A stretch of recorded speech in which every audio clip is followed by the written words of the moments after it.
स्वागत है आपका टीएनपी न्यूज में और मैं हूं आपके साथ स्मिता उपाध्याय। नवरात्रि के पावन अवसर पर देश के हर कोने में लोग मां दुर्गा के अलग अलग रूपों की पूजा कर रहे हैं। हर एक दिन मां दुर्गा के एक नए स्वरूप की पूजा की जाती है। इसी कड़ी में आज नवरात्रि का छठवां दिन है। नवरात्रि के छठवें दिन मां दुर्गा के स्वरूप मां कात्यायनी की पूजा की जाती है। धार्मिक मान्यताओं के अनुसार इस दिन मां कात्यायनी की विधिवत पूजा करने से भक्तों की सारी मनोकामनाएं पूरी होती हैं। इसके साथ ही विवाह में आने वाली बाधाओं से भी मुक्ति मिलती है। पौराणिक कथाओं के अनुसार मां कात्यायनी ने महिषासुर का वध किया था। असुर महिषासुर का वध करने के कारण इन्हें दानवों, असुरों और पापियों का नाश करने वाली देवी कहा जाता है। मां कात्यायनी के स्वरूप की बात करें तो मां का शरीर सोने की तरह चमकीला है। मां की 4 भुजाएं हैं। माता की सवारी सिंह यानी शेर है। मां के एक हाथ में तलवार और दूसरे हाथ में कमल का पुष्प सुशोभित है। मां के दूसरे दोनों हाथों वर और अभय मुद्रा में है। आज हम अपने स्पेशल प्रोग्राम में माता के इसी रूप के बारे में पंडित विकास पांडे जी से चर्चा करेंगे और जानेंगे कि नवरात्रि के छठवें दिन माता की पूजा अर्चना का क्या विधान है। नमस्ते पंडित जी। नमस्ते, स्वागत है आपका टीएनपी न्यूज में पंडित जी, हमारा पहला सवाल आपसे ये है कि आप सबसे पहले बताइए कि मां कात्यायनी की उत्पत्ति कैसे हुई। जी नमस्कार सभी को। मां कात्यायनी की जो उत्पत्ति है वो कहते हैं कि जो कत्य ऋषि थे जी। कत्य के पुत्र हुए कत्य और उन्हीं के पुत्र हुए जो है कात्यायन। तो कात्यायन जी की इच्छा हुई कि पराम्बा जो है स्वयं उनके यहाँ पुत्री के रूप में जन्म लें, तो जिससे उन्होंने जो है माता की बहुत बड़ी तपस्या की। तपस्या करने के पश्चात माता प्रसन्न होती हैं। तब उन्होंने जो है ब्रह्मा, विष्णु और महेश तीनों ने मिलकर अपनी ऊर्जा उत्पन्न की, जिससे जो है उस ऊर्जा से जो है मां कात्यायनी का उत्पन्न हुई है। और उसके पश्चात जो है उन्होंने क्या किया, फिर शुक्ल पक्ष की जो सप्तमी, अष्टमी और नवमी आती है अश्विन मास की, उसमें जो है कात्यायन महाराज ने माता की आराधना की, पूजन किया। तब जाकर 10वीं तिथि को जो है माता जी ने जो है कात्यायनी माता ने महिषासुर का वध किया। तो इनकी उत्पत्ति का यही कारण है जो आपने बताया कि इनका जो शरीर का स्वरूप है, जो इनका स्वरूप है वो स्वर्ण की तरह चमकीला है। अभय मुद्रा में रहती है, वर मुद्रा में रहती है।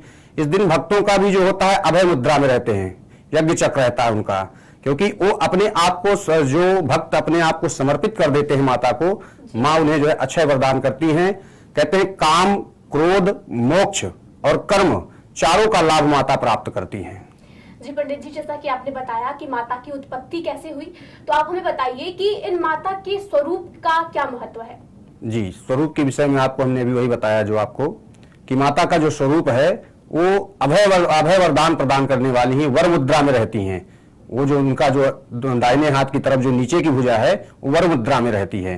तो वर मुद्रा का मतलब होता है, जैसे वर मुद्रा है तो वर मुद्रा में माता हमेशा सदैव वरदान प्रदान करती हैं। उनका यही स्वरूप ही जो है विख्यात है। ठीक है पंडित जी, तो आज जैसे कि छठवें दिन कात्यायनी माता की कैसे पूजा करें, उनकी पूजा की विधि क्या है। जी देखिए, विधि में जो है सारा चीज आपको पता है, जिस प्रकार से पहले भी हम बताए हैं कि पूजन में किस प्रकार होना चाहिए, कैसे होना चाहिए, पूजन उसी प्रकार होगा। ठीक है, फिर उसके पश्चात अपना जो है स्नान ध्यान करके माता का पूजन करना चाहिए, नैवेद्य अर्पित करना चाहिए। नैवेद्य में माता को जो है पान के पत्ते में जो है शहद लपेटकर, पान के पत्ते में शहद रखकर उनको अर्पित करें तो माता बहुत प्रसन्न होती है। कात्यायनी माता बहुत प्रसन्न हो जाती है।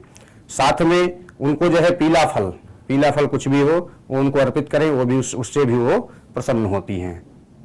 ठीक है पंडित जी, आपने अभी पूजा की विधि बताई, तो आप बताइए कि किस मुहूर्त में भक्त माता की पूजा करेंगे तो माता की कृपा उनको मिलेगी। देखिए, माता की जो पूजा होती है, माता की पूजा प्रातः कालीन में करना चाहिए सर्वप्रथम, और विशेष अगर मुहूर्त देखा जाए तो 10:58 से प्रारंभ हो रहा है और 11:30 पे समाप्त हो रहा है, जो विशेष मुहूर्त है।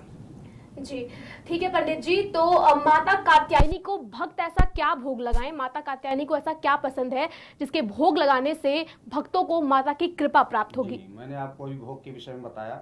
माता को जो है पान में शहद डालकर जी अगर उनको भोग लगाया जाए तो बहुत ज्यादा अत्यधिक प्रसन्न हो जाती हैं और अपने भक्तों को वरदान देती हैं, अक्षय वरदान देती हैं।